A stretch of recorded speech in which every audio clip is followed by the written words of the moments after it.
Doctor Hasan Askari साहब, 1 करोड़ नौकरियों से कुछ सुनी सुनी सी आपको बात लगी? गुज़िश्ता हुकूमत में भी कुछ इसी किस्म की गुफ्तगू हम सुनते थे। और फिर अब पीपल्स पार्टी की बात करें तो 300 यूनिट तक वो मुफ्त बिजली की बात करें। आपको लगता है कि इसको, आपको लगता है कि ये हो सकता है, काबिल अमल हैं ये चीज़ें? देखिए, ठीक है, पाकिस्तान में मैनिफेस्टो को इलेक्शन सिस्टम का एक हिस्सा समझा जाता है, लेकिन मैनिफेस्टो का जो है हमने देखा है कि जो सियासी और माशरती हकीकतें होती हैं उनसे कोई ताल्लुक़ नहीं होता। उसमें वादे होते हैं जो कभी पूरे नहीं होते। अब नौकरियां देंगे, हमने इससे पहले भी नौकरियों को कहानी सुनी हुई है और इसी तरह की बातें, और हर पार्टी ये अपने दौर को सुनहरा दौर कहती है पाकिस्तान का। अगर ये डिटरमिन करना है कि किसका दौर अच्छा था, आवाम के पास जाइए, उस वक्त के कॉन्टेक्स्ट को समझने की कोशिश कीजिए। आज तो ये कहा जा रहा है जी कि 2017 में प्राइसेस कम थी, बिल्कुल कम थी आज से, लेकिन अगर 2015 में जाएंगे उससे भी कम थी। अगर मुशर्रफ के ज़माने में जाएंगे उससे भी कम थी। मुशर्रफ से पहले या में जाएंगे प्राइसेस और भी कम थी। ये बात नहीं है। आपको देखना होता है कि किसी वक्त इकोनॉमी की जो स्टेट ऑफ अफेयर है उसके अंदर आम आदमी के लिए क्या हो रहा है। ये जो हुकूमतें हमारी खैरात बांटती हैं कि जी वो मसलन हर हुकूमत ने 2008 से शुरू हो जाइए ये काम किया है, वो स्कीमें बनती, वज़ीर आज़म की स्कीमें वो पीपल पार्टी के दौर में भी बनी, PMLA में भी बनी, PTI के दौर में भी बनी, और आइंदा भी इंशाल्लाह ताला जो है वो बनेगी। लेकिन उससे कितने परसेंटेज को फ़ायदा होता है, कभी किसी ने एनालिसिस करके देखा है? और जो आम आदमी के मसाइल हैं उसका मैनिफेस्टो से ताल्लुक़ नहीं है। आम आदमी के मसाइल हैं कि ज़िंदगी किस तरह गुजरेगी। डॉक्टर साहब, अभी मंशूर की आप बात कर रहे हैं कि शायद उस तरह से ताल्लुक़ आम आदमी से नहीं है, लेकिन आम जो आदमी है, जो वोटर है, वो अकाउंटेबिलिटी कर सकता है ना इसकी बुनियाद पे कि आपने ये वादे किए थे। किस मुल्क की बात कर रही हैं आप? पब्लिक ने कब अकाउंटेबिलिटी की है? इंग्लैंड या अमेरिका की बात करें तो वहाँ तो फिर भी कुछ ना कुछ थोड़ा बहुत हो जाता है। जवाबदेह तो होना पड़ता है ना पार्टीज को, जो वादे किए होते हैं। जैसे अभी हम पहले करोड़ों नौकरियों की और घरों की बात कर रहे थे, तो आज आवाम पूछती तो है वो ना। जो अकाउंटेबल होते हैं, जो अकाउंटेबल बनाने की कोशिश करते हैं, वो या तो टेलीविजन पे बैठे होते हैं या अपोजिशन के मुखालिफिन होते हैं। देखिए, ये जो बात कही जाती है कि हर हुकूमत कहती है हमसे ज़्यादती हुई, ज़्यादतियाँ हुई हैं हर हुकूमत से, हर लीडर से, और आइंदा भी होंगी। उसकी वजह यह है कि जब एक पार्टी का लीडर मुश्किल में आता है, दूसरी पार्टियां बगलें बजाती हैं। बिल्कुल। देखिए, गिलानी साहब भी तो कंटेम्प्ट ऑफ कोर्ट में फारिग हुए थे ना, दूसरी पार्टियों ने बगलें बजाई थी, PMLN ने बगलें बजाई थी। जब PMLN के प्राइम मिनिस्टर नवाज शरीफ साहब फारिग हुए तो उनके मुखालफिन ने बगलें बजाई।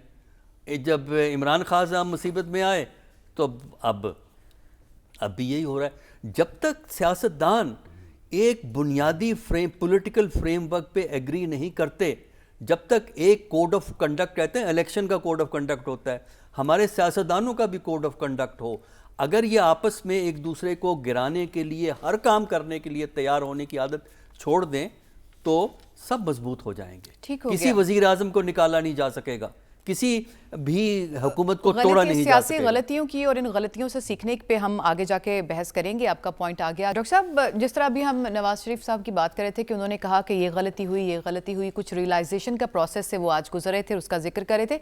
इसी तरह बानी PTI ने भी गुज़िश्ता दिनों एक बयान दिया था कि मुझे कंट्रोल पार्लियामेंट नहीं लेनी चाहिए थी, ये मेरी सबसे बड़ी गलती थी, अब ऐसा मौका मिला तो मैं ऐसा नहीं करूँगा, अपोजिशन में बैठना मुझे दुरुस्त लगेगा। तो आप क्या समझते हैं कि गलतियों को अगर रियलाइज़ कर रहे हैं तो आगे जाके कोई मुस्बत चेंजेस आ सकते हैं सियासत में?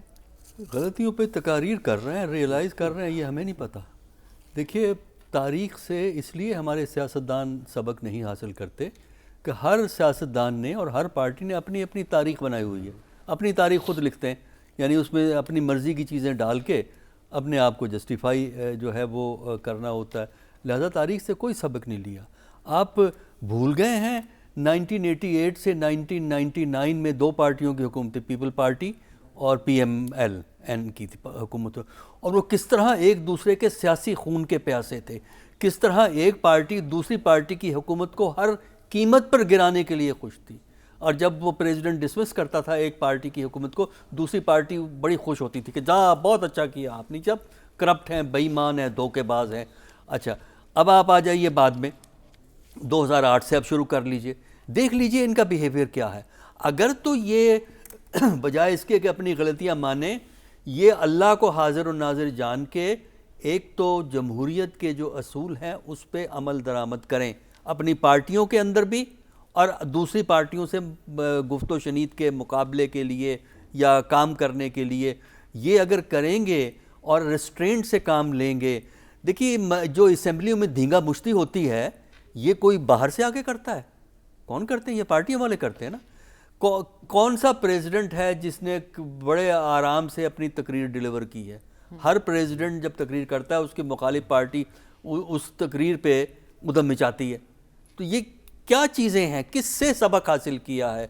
कुछ तब्दीली हो तभी तो हम कहें सबक हासिल किया है। बातें करते हैं इसलिए कि अपनी मर्ज़ी की तारीख सुना देंगे। नवाज शरीफ साहब अपनी मर्ज़ी की तारीख सुनाते हैं, जरदारी साहब अपनी मर्ज़ी की तारीख, और बिलावल भुट्टो तो माशाल्लाह तारीख को आगे पीछे करने में जो कमाल है किसी को नहीं है। बिलावल भुट्टो की आपने बात की तो आपसे भी पूछ लेती हूँ मैं ये कि आजकल खासी ज़ातियात के ऊपर उतरे हुए, एक तरफ तो सबक सीखने की बात करते हैं कि जेलों में नहीं डालेंगे, मुखालिफिन पर हम ये जुल्म नहीं करेंगे, दूसरी तरफ आजकल काफ़ी ज़ाती हमलों पे उतरे हुए नून लीग को लेके, लगता है कि नहीं सबक सीखना चाहते थे? बात ये है ना कि वो ये समझते हैं कि पंजाब में अगर रास्ता बनाना है अपने लिए तो मुकाबला उनका PMLN से है, तो लिहाजा उन्होंने मुकम्मल तौर पे उन्हें टारगेट किया है।